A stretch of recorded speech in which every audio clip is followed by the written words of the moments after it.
అహ్మదాబాద్లో జరిగిన air India విమాన ప్రమాదం ప్రపంచవ్యాప్తంగా అందరినీ ఆశ్చర్యానికి భయభ్రాంతులకు గురిచేసింది. జూన్ 12వ తారీఖు మధ్యాహ్నం 1:38 సర్దార్ వల్లభాయ్ పటేల్ అంతర్జాతీయ విమానాశ్రయం నుంచి ఈ విమానం టేకాఫ్ అయింది. ఇది లండన్లోని ఘాట్విక్కు వెళ్ళి అక్కడ ల్యాండ్ అవ్వాల్సి ఉంది. ఇది ఎయిర్ ఇండియాకి చెందిన బోయింగ్ 787-8 డ్రీమ్ లైనర్ విమానం. అంటే చాలా పెద్ద విమానం. టేకాఫ్ అయిన 30 సెకండ్స్లోనే ఇది మెఘనీనగర్ ప్రాంతంలో కూలిపోయింది. అలా ఎలా కూలిపోయింది అనేది ఇప్పుడు అందరినీ ఆశ్చర్యపరుస్తుంది. అప్పుడే గాల్లోకి లేచి అప్పటికప్పుడే కూలిపోవడం ఏంటి అనే ప్రశ్నలు వస్తున్నాయి. యాక్చువల్గా ఈ విమానంలో 2 ఇంజిన్లు ఉన్నాయి. టేకాఫ్ అయిన 2 నిమిషాలకే ఈ విమానం కూలిపోయింది. అంత త్వరగా 2 ఇంజిన్లు ఎలా ఫెయిల్ అయిపోయాయి? ఏదైనా పక్షి ఈ ప్లేన్కి అడ్డు వచ్చి ప్రమాదానికి కారణమైందా? అసలు ఈ ప్రమాదానికి గల కారణాలు ఏమని చెప్తున్నారు అనే విషయాలను ఈ వీడియోలో మనం గమనిద్దాం. 241 మంది ప్రాణాలు కోల్పోయిన ఈ ఘటనను జాగ్రత్తగా పరిశీలిస్తే వీడియో ఫుటేజ్ ప్రకారం చూస్తే విమానం టేకాఫ్ బాగానే అయింది. రన్వే నుంచి గాల్లోకి బాగానే లేచింది.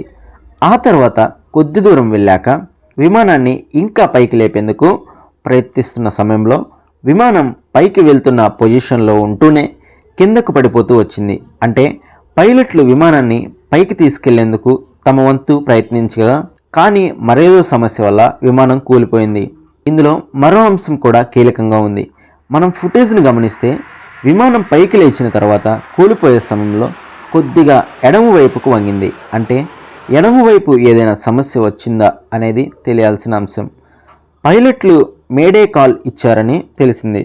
విమానం 2 ఇంజిన్లు దెబ్బతింటే అప్పుడు మేడే కాల్ ఇస్తారు. ఇందులో భాగంగా ఏటీసీకి కాల్ చేసి మేడే మేడే మేడే అని 3 సార్లు అంటారు. అలా అంటే అది ఎమర్జెన్సీ కాల్ కింద లెక్క. తనకు వెంటనే విమానాన్ని ల్యాండింగ్ చేసేందుకు ప్రదేశాన్ని చూపించమని అర్థం. ఈ ఘటనలో ఏటీసీ వెంటనే స్పందించినప్పటికి కూడా విమానం కూలిపోయింది.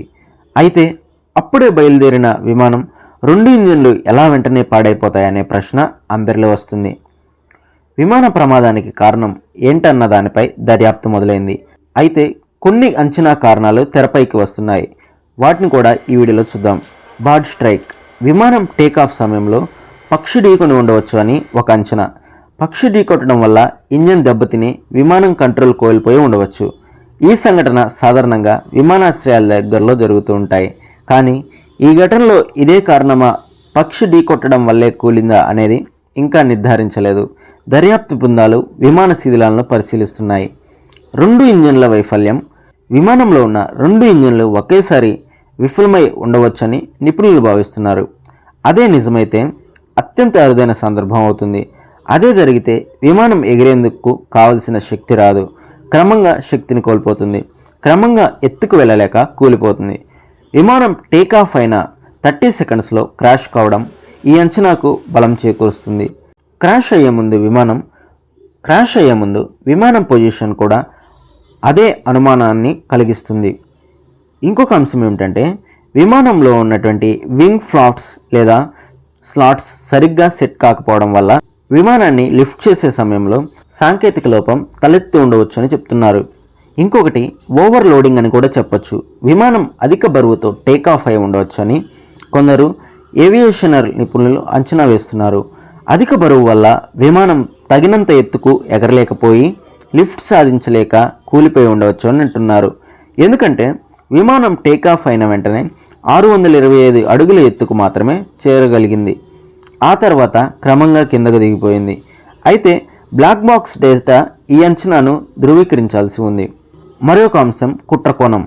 విమానం కూలిపోవడానికి ఎవరైనా కుట్ర చేశారా అనేది మరొక అంశం. అయితే ఇందులో కుట్రకోణం ఏది ఉండకపోవచ్చని ఎక్కువ మంది అభిప్రాయపడుతున్నారు. ఎందుకంటే పైలట్ మేడే కాల్ చేశాడు కాబట్టి ఇది కుట్ర కాకపోవచ్చని భావిస్తున్నారు. ఈ కోణంలో కూడా దర్యాప్తు జరుగుతుంది. ఈ విమానంలో భారీగా ఇంధనం ఉంది. అందువల్లే కూలిన వెంటనే పెద్ద పేలుడు శబ్దం వినిపించింది. భారీగా మంటలు చెలరేగాయి. అందుకే ఈ విమానంలో ప్రయాణిస్తున్న అందరూ చనిపోయారు. కేవలం ఒకరు మాత్రమే బయటపడ్డారు. అయితే ఈ ప్రమాదానికి ఖచ్చితమైన కారణం తెలియాలంటే కొన్ని రోజులు సమయం పడుతుందని నిపుణులు చెప్తున్నారు. ఏది ఏమైనప్పటికీ ప్రయాణికులందరూ ప్రాణాలు కోల్పోవడం చాలా బాధాకరం. ఈ విషయంపై మీరేమంటారు? కింద కామెంట్ సెక్షన్లో తెలియజేయండి.